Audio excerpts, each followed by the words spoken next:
क्योंकि मैं जब भी अकेले लेटती हूँ तो मुझे वही सीन जो वो उस दिन 1 मई की बात, मैं उससे बुरा दिन मेरी लाइफ का शायद ही कोई दिन नहीं होगा जितना बुरा दिन वो था, कि मेरी अक्सा जैसा कोई भी नहीं हो सकता। और ये चीज़ मैं भी बोलती थी कि मेरे आकाश जैसा कोई हो भी नहीं सकता है। वो दिन मैं याद ही नहीं कर सकती हूँ। मैं जब भी वो दिन याद करती हूँ तो मैं अपने आप को, मतलब 3-4 दिन ऐसे होते कि मैं अपने आप को बिल्कुल संभाल नहीं पाती हूँ और मैं फिर से उन्हीं सब चीज़ों में चली जाती हूँ। तो जो वो दिन है वो मैं कभी याद नहीं करना चाहती हूँ।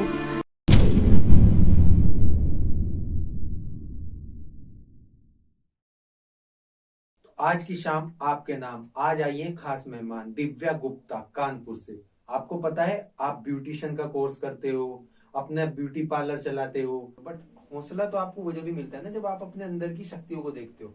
तो एक ऐसी ही एक हमारे बीच एक नारी है, एक लेडी है, एक माँ है जिन्होंने अपने दम पे अपना एक नाम बनाया और उस नाम को इतना अच्छा संवारा है कि लोगों की सोसाइटियों में या लोगों ने जिन्होंने उनके इंस्टाग्राम अकाउंट पे कोलैब किया है तो वो भी आज एक प्राउड फील करते हैं। तो आइए जानते हैं और मिलते हैं दिव्या जी से। तो दिव्या जी कैसा लग रहा है आपको? बहुत अच्छा लग रहा है मुझे। सबसे पहले तो आपको बहुत शुभकामनाएं कि आप टीवीटी में आए, आप अपना इतना दूर से सहयोग दिया। आपकी हमने इंस्टाग्राम अकाउंट देखा, आपके सोशल मीडिया अकाउंट्स जो भी हमने देखे, आपकी आसपास सोसाइटी का कल्चर देखा, तो काफी कुछ अच्छा आप कर रही हैं। एक होता है ना कि एक अभियान की पहले एक लेडीज करेगी फिर दूसरी लेडीज करेगी, बट आप एक ऐसी हैं कि कर देती हैं। तो नमस्कार, मेरा नाम दिव्या गुप्ता है और मैं यूपी में औरैया डिस्ट्रिक्ट के पास एक छोटा सा टाउन पड़ता है बिधूना, मैं वहाँ से बिलोंग करती हूँ, जो कि एक बहुत ही छोटा सा टाउन था कुछ टाइम में, लेकिन कोविड के बाद काफ़ी इम्प्रूवमेंट देखने को मिले हैं हमारे टाउन में भी। और हमारे यहाँ का आपको सबसे मतलब एक चीज़ मैं बताती हूँ कि जब भी आप कोई नया काम स्टार्ट करते हैं तो आपको बहुत ज़्यादा डिमोटिवेट किया जाता है, बहुत ज़्यादा सुनाया जाता है उन चीज़ों को लेकर। करना सभी लोग वो चीज़ चाहते हैं, बट अगर आप कोई नई चीज़ की पहल करते हैं तो उसमें आपको सपोर्ट करने के लिए कोई नहीं आता है और एक बोला जाए तोड़ने के लिए बहुत सारे लोग मिलते हैं। जैसे कि मैंने जब 2017 में वीडियो ऐसे ही नॉर्मल, मैं घर पे फ्री रहती थी, मैंने बनाना स्टार्ट किया था। लाइकी एक करके आता था ऐप, उस पर मैं वीडियो बनाती थी। तो ऐसे ही मैं फ्री रहती तो मैंने वीडियोस बनाना उस पर स्टार्ट किया। उसके बाद म्यूजिकली ऐप आया जो बाद में टिकटॉक बन गया था, तो मैं उस पर वीडियो बनाती थी। और आफ्टर डिलीवरी मैंने उस पर अपने और अपने बेटे के साथ कंटेंट उस पर डालना स्टार्ट किया, तो उस पर मेरे काफ़ी फॉलोवर्स बढ़े। तो मुझे भी लगा कि मैं उस चीज़ को आगे कंटिन्यू करती हूँ। लाइकी पे भी मेरे बहुत ज़्यादा व्यूअर्स आने लगे थे, मतलब वीडियो में जो डालती थी उस पर काफ़ी व्यूज़ जाते थे। तो टिकटॉक पर मैं वीडियो बनाती थी ऐसे फ़न बेज में। तो एक एनजीओ है महिला हेल्पलाइन करके, मैं एनजीओ में मेरी दीदी थी, उनके थ्रू मैं उसमें ऐड हुई। तो उसमें मैं एक कंटेंट दिया जाता था महिलाओं के लेके, या फिर कोई भी फेस्टिवल होता था उस पर आपको वीडियो डालना होता था। तो मैंने वहाँ से स्टार्टिंग की एज क्या बताएं, एक सामाजिक कार्यकर्ता के तौर पे उस पर मैंने काम करना स्टार्ट किया था। तो जब मैंने वीडियो स्टार्ट किया वहाँ पर धीरे धीरे मेरे मतलब बोलने का तरीका चेंज हुआ और काफ़ी इम्प्रूवमेंट मुझे देखने को मिला। तो मेरे हस्बैंड ने मुझे सजेशन दिया कि उसी टाइम टिकटॉक का बंद हो जाना, तो जिस पे मेरे काफ़ी अच्छे खासे फॉलोवर्स हो गए थे, 25-26 हज़ार उस टाइम हो रखे थे। तो मैं उस टाइम जब वो बंद हुआ तो मुझे बहुत, मतलब सभी के साथ ऐसा हुआ था कि सबको बहुत बुरा लगा था क्योंकि एकदम से बंद हो जाना। तो मेरे हस्बैंड बोले कि तुम यूट्यूब चैनल बनाओ, उस पर काम करो। और जो एनजीओ था उसमें मुझे एज ए मेकअप आर्टिस्ट सबसे पहला जो सर्टिफिकेट मिला था, हरियाली तीज का एक फंक्शन रखा गया था, उसमें मैंने अपने आप को मेकअप करके वीडियो वहाँ पर दिया था।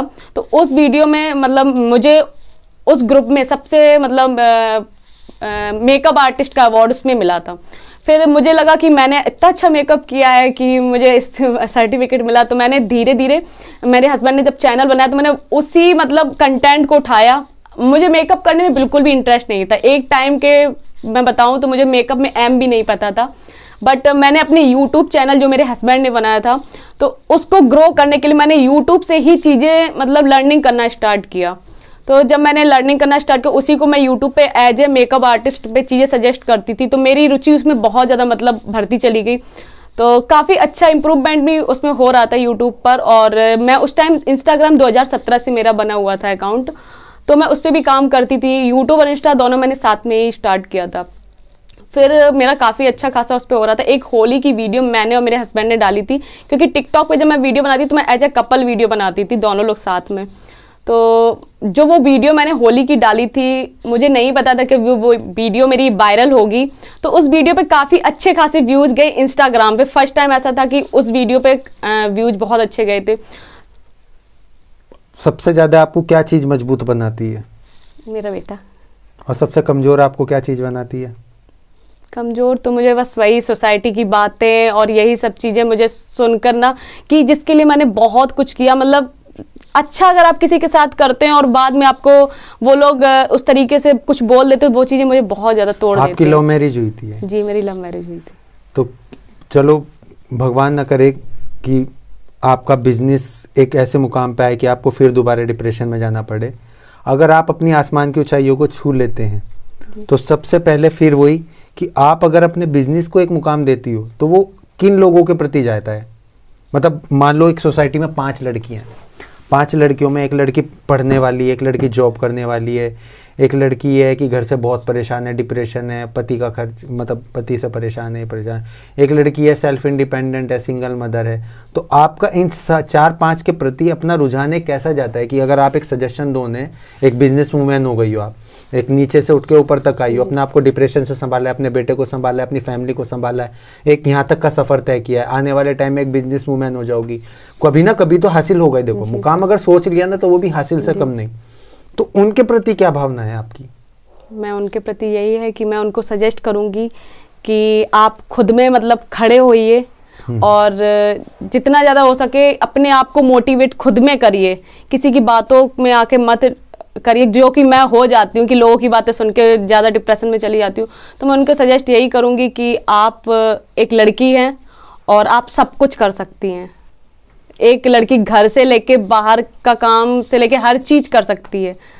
तो जब आपके हस्बैंड नहीं थे, जिस दिन आपको सबसे पहले सुबह पता लगा या शाम के टाइम कि आपके हस्बैंड अब नहीं है, वो आपके जीवन से जा चुके हैं, तो आपके माइंड में सबसे पहले चीज़ क्या आई कि अब बेटे को लेके या फैमिली को लेके, अब हस्बैंड को लेके? मेरे माइंड में तो उस टाइम जब मुझे पता चला था तो सब लोग तो बोल रहे थे कि उनका एक्सीडेंट हो गया है और आईसीयू में एडमिट है, बट मुझे ऐसा लग रहा था कि कुछ ना कुछ हुआ है, क्योंकि मैं उन चीज़ों को जाने से पहले भी इनको मैं रोक रही थी। क्योंकि कहा नहीं जाता है कि एक जब कोई किसी से प्यार करता है तो उसको पहले ही सडनली। उस दिन क्या हुआ था, एक बार बता। उस दिन जब ये यहाँ से गए थे तो इनका मेरे पास कॉल आया था कि मेरा बैग पैक कर देना, ऐसे ऐसे मैं जा रहा हूँ, पैसे भी रख देना। तो मैंने कहा ठीक है, और उन्होंने बोला कि मैं सीधे ही निकल जाऊँगा। तो मैंने कहा ठीक है। तो सडनली 1 बजे के 1:30 बजे के टाइम था, वो एकदम अचानक से घर पे आ गए और मैंने गेट खोला। तो मैंने कहा तुम कैसे, तुमने तो बोला था मैं सीधे कि मेरा मन हुआ तुम लोगों से मिल लूँ। तो मुझे उसी टाइम मतलब बहुत अजीब सा फील हुआ था, और वो फीलिंग मेरी काफ़ी दिन से चल रही थी। ऐसा नहीं उसी दिन हो, मेरी काफ़ी दिन से ये फीलिंग चल रही थी कि कुछ होने वाला है। मैंने ये चीज़ अपने हस्बैंड से भी बोली, तो वो मतलब चीज़ों को मजाक के वे में लेते थे बहुत, कि अरे तुम इतना सोचती हो मेरे लिए, कि मुझे हमेशा डर रहता था ना कि इनको कुछ हो गया तो मेरा क्या होगा, या उनको भी यही रहता था कि अगर मुझे कुछ होगा तो मेरी अक्षा का क्या होगा। वो हमेशा मतलब उनको यही चीज़ रहता, वो अपनी फ्रेंड्स, फैमिली में और जो भी मेरे सबको यही बोलते थे कि अगर मुझे कुछ हो गया तो मेरी अक्षा का क्या होगा। तो आज उनके जाने के बाद मैं जिंदा हूँ, तो मुझे उसी चीज़ पे बहुत ज़्यादा वो है कि मैं आज जिंदा हूँ। तो क्योंकि मैं उनके बिना अगर बाहर भी चले जाते तो मैं नहीं रह पाती थी, मैं रोना स्टार्ट कर देती थी, बहुत ज़्यादा खाना नहीं खाती थी, रोती रहती थी। तो आज उनके जाने के बाद मैंने अपने आप को कैसे संभाला सिर्फ मैं जानती हूँ, इस चीज़ को कोई भी नहीं समझ सकता। क्योंकि मैं जिंदा हूँ, लोगों ने उस पर भी ऑब्जेक्शन उठाया था, क्योंकि उनको लगता था कि मैं उनसे इतना प्यार करती हूँ तो शायद उनके साथ ही मैं जिंदा नहीं रह सकती हूँ। तो मैं जानते हो अक्षा जी, एक ऐसा होता है कि जिससे हम मोहब्बत करते हैं ना, और एक दिन उसे ही अपने आगे हम कि वो सांस नहीं ले पा रहा है, तो फीलिंग क्या फीलिंग होती होगी? वो फीलिंग मुझे नहीं लगता इससे पूरी फीलिंग लाइफ में कुछ होगी। कि तुम जिससे मोहब्बत करते हो या जिससे प्यार किया पूरी ज़िंदगी, या जिसके लिए सब कुछ किया, आज वो एक लाश में पड़ा है तुम्हारे आगे। वो दिन मैं याद ही नहीं कर सकती हूँ। मैं जब भी वो दिन याद करती हूँ तो मैं अपने आप को मतलब 3-4 दिन ऐसे होते कि मैं अपने आप को बिल्कुल संभाल नहीं पाती हूँ और मैं फिर से उन्हीं सब चीज़ों में चली जाती हूँ। तो जो वो दिन है वो मैं कभी याद नहीं करना चाहती हूँ क्योंकि मैं जब भी अकेले लेटती हूँ तो मुझे वही सीन जो वो उस दिन 1 मई की बात, मैं उससे बुरा दिन मेरी लाइफ का शायद ही कोई दिन नहीं होगा जितना बुरा दिन वो था।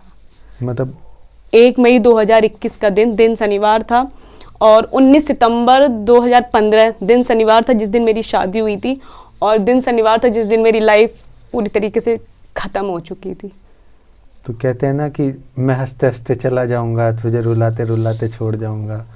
तो कुछ जब हुआ, जब ये कभी सोचा, कभी बैठे कि हाँ चलो, बहुत से लोग मजाक कर देते हैं अपनी हाँ, मोहब्बत। तो ये बहुत मजाक करते थे, तो बोलते भी थे, तो मैं मेरे पास में पिलो वगैरह कुशन वगैरह रखे, मैं उससे मारने लगती थी, क्योंकि हम लोगों में ऐसा चलता था कि वो मुझे मार लेते, मैं उन्हें मार लेती थी, मजाक में चलता था बस।